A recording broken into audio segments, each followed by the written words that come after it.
আজকের আমরা ২ নম্বর স্কুলের বাকি অংশটা করব, অর্থাৎ ৫ ও ৬ আমাদের যেটা বাকি আছে সেটা আমরা করব। তোমরা যদি কেউ না দেখে থাকো, আগের ভিডিওগুলো তোমরা দেখে নেবে। আর আমার সমাধান চ্যানেলে যারা নতুন আছো তারা চ্যানেলটিকে অবশ্যই সাবস্ক্রাইব করে দেবে এবং ভালো লাগলে লাইক করবে। আজকের প্রথম কোশ্চেন ৫-এর ১। ২ মিটার লম্বা বাঁশের দৈর্ঘ্য ৭৫ সেমি। দৈর্ঘ্য লাল রং দেওয়া হয়েছে। বাঁশের বাকি দৈর্ঘ্য সাদা রং করা হয়েছে। বাঁশের মোট দৈর্ঘ্য ও বাঁশের লাল রং দেওয়ার দৈর্ঘ্যের অনুপাত কত?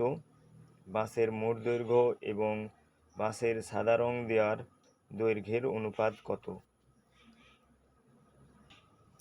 দেখো, মিটারকে আমরা সেন্টিমিটারে করব আগে। তো ২ মিটার সমান ২০০ সেন্টিমিটার। লাল রং দেওয়া হয়েছে ৭৫ সেন্টিমিটার। তো বাঁশের মোট দৈর্ঘ্য ও লাল রং দেওয়ার দৈর্ঘ্যের অনুপাত হবে ২০০:৭৫। সেটাকে কাটলে হবে 8:3। এবং সাদা রং দেওয়া হয়েছে, দেখো বাকিটা মানে ৭৫ বাদ দিলে, ২০০ থেকে ৭৫ বাদ দিলে হবে ১২৫ সেন্টিমিটার। তো বাঁশের দৈর্ঘ্য এবং সাদা রং দেওয়ার দৈর্ঘ্যের অনুপাত হবে ২০০:১২৫ সমান ৮:৫।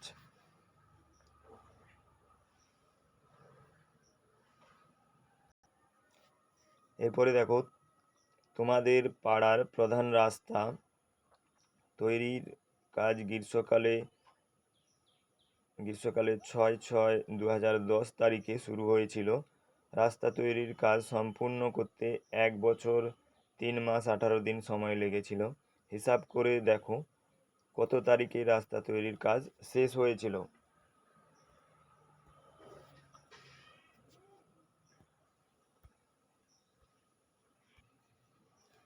দেখো, ২০১০ ৬/৬ তারিখে এবং তার সঙ্গে ১ বছর ৩ মাস ১৮ দিন যোগ করতে হবে। তো যোগ করলে হবে ২৪, এটা ৯ আর এটা ২০১১। তাহলে ২৪/৯/২০১১ তারিখে রাস্তা তৈরির কাজ শেষ হয়েছিল। এরপরে দেখো, ১,০৭১টি ধুতি, ৫৯৫টি শাড়ি, ৩৫৭টি জামা মজুদ আছে। সবচেয়ে বেশি কত পরিবারের মধ্যে ওই জিনিসগুলো সমান ভাগে ভাগ করে দিতে পারবে এবং প্রত্যেক পরিবার কতগুলি করে কি কি জিনিস পাবে? তো এটা করতে হলে আমাকে গসাগু করতে হবে। গসাগু দেখো, সবচেয়ে ছোট যে সংখ্যাটা আছে সেটাকে তার পরের সংখ্যা দিয়ে ভাগ করেছি। তো এখানে হয়েছে ১১৯। ১১৯কে বাকি সংখ্যা দিয়ে ভাগ চলে গেছে। তো গসাগু হবে ১১৯। তো সবচেয়ে বেশি ১১৯ পরিবারের মধ্যে জিনিসগুলো সমান ভাগে ভাগ করে দেওয়া যাবে এবং ধুতি পাবে।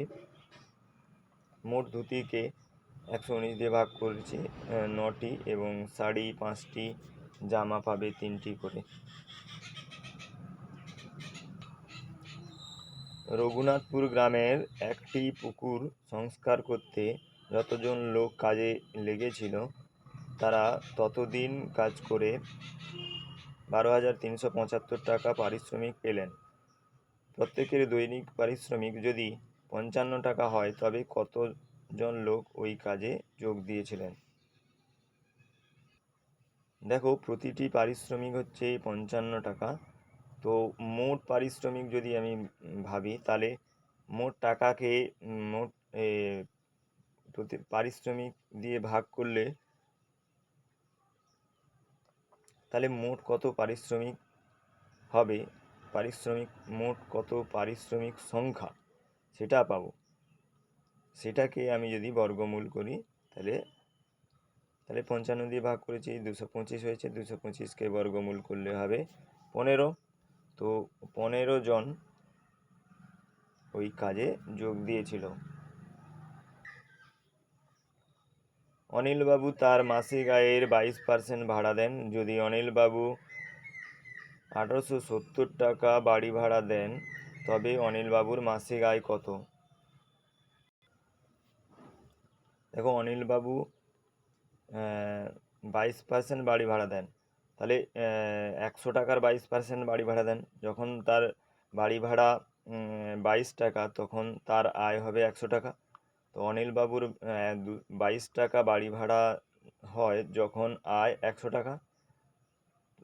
তারপরে দেখো 1870 টাকা বাড়ি ভাড়া হলে আয় কত হবে?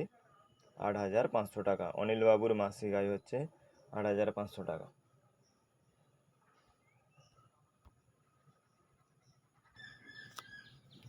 এরপরে দেখো কোনো একটি দেশের ক্ষেত্রফল দেওয়া আছে, বনভূমি দেওয়া আছে এবং নদী অববাহিকা দেওয়া আছে। বনভূমি ও নদী অববাহিকা বাদে বাকি অংশের ক্ষেত্রফল কত?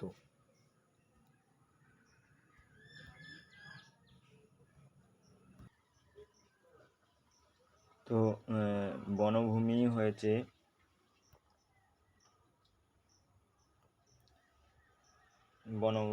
হয়েছে যেটা এবং নদী অববাহিকা যেটা হয়েছে সে দুটোকে যোগ করে যেটা বেরোবে, তো মোট ক্ষেত্রফল থেকে বাদ দিলে সেটা হবে 29,523 বর্গ কিলোমিটার।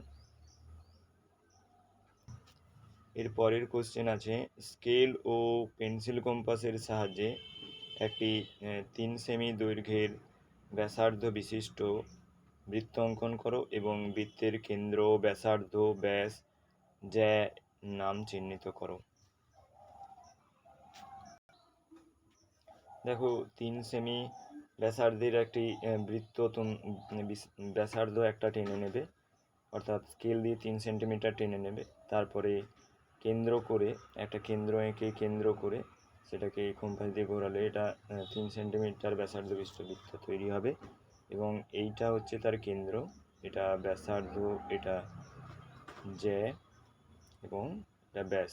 কেন্দ্র দিয়ে যে জ্যা গেছে সেটা হচ্ছে ব্যাস। 8 সেমি দৈর্ঘ্য বিশিষ্ট এবি সরলরেখাংশ অঙ্কন করো। ওই এবি সরলরেখাংশের উপর একটি বিন্দু পি নাও। স্কেল ও কম্পাসের সাহায্যে পি বিন্দুতে এবি সরলরেখার উপর পিএল লম্ব অঙ্কন করো। দেখো এটা করতে গেলে এ বি একটি 8 সেন্টিমিটার দৈর্ঘ্যের একটি সরলরেখা টানলাম, তারপরে এ বির ওপর পি যে কোনো একটা বিন্দু নিলাম, পি নিয়ে এবার কম্পাস দিয়ে এটা পুরোটা ঘোরালাম। সেই একই মাপ নিয়ে এখানে কাটলাম আর উপরে এখানে কাটলাম। তা এখানে কাঁটা বসিয়ে এখানে কাটলাম। তো এটা হচ্ছে পি বিন্দুতে লম্ব তৈরি হলো। এর পরেরটা দেখবো আমরা। দেখো স্কেল ও পেন্সিলের সাহায্যে 8 সেন্টিমিটার দৈর্ঘ্যের একটি সরলরেখাংশ অঙ্কন করো এবং স্কেল ও পেন্সিল কম্পাসের সাহায্যে ওই সরলরেখাংশটিকে সমদ্বিখণ্ডিত করে প্রতি খণ্ডের দৈর্ঘ্যের মাপো। দেখো 8 সেন্টিমিটার একটি সরলরেখাংশ টানবো, তো তারপরে মোটামুটি হাফের বেশি করে কম্পাস নেব, মানে দৈর্ঘ্য, মানে মোটামুটি এটা বুঝে হাফের বেশি করে নিয়ে এখানে কম্পাসের কাঁটা বসাবো, এই পেন্সিল কম্পাসের কাঁটা বসাবো, বসে এখানে কাটবো, এখানে নিচে কাটবো, আর তারপরে এখানে বসিয়ে আবার এখানে কাটবো। তারপরে এই বিন্দুটা যোগ করে দিলে এই ক্রস পয়েন্টটাতে 8 সেন্টিমিটারকে দুভাগে ভাগ করবে, তো প্রত্যেকটা মাপলে দেখা যাচ্ছে 4 সেন্টিমিটার। আশা করি তোমাদের উত্তরগুলো ভালো লাগবে এবং ভালো লাগলে অবশ্যই লাইক করবে এবং বন্ধুদের সঙ্গে শেয়ার করবে। আর আমার সমাধান চ্যানেলে যারা নতুন আছো তারা নোটিফিকেশান পেতে চ্যানেলটি অবশ্যই সাবস্ক্রাইব করবে। পরের ভিডিও যখন আমি দেব তখন তোমাদের কাছে এর নোটিফিকেশান পৌঁছে যাবে, তোমাদের সুবিধে হবে, দেখতে সুবিধে হবে। এবং যারা এখনও পর্যন্ত আগের ভিডিওগুলো দেখোনি, অর্থাৎ আগের স্কুল যেগুলো আমি করে দিয়েছি সেগুলো দেখোনি, তোমরা অবশ্যই দেখে নিও।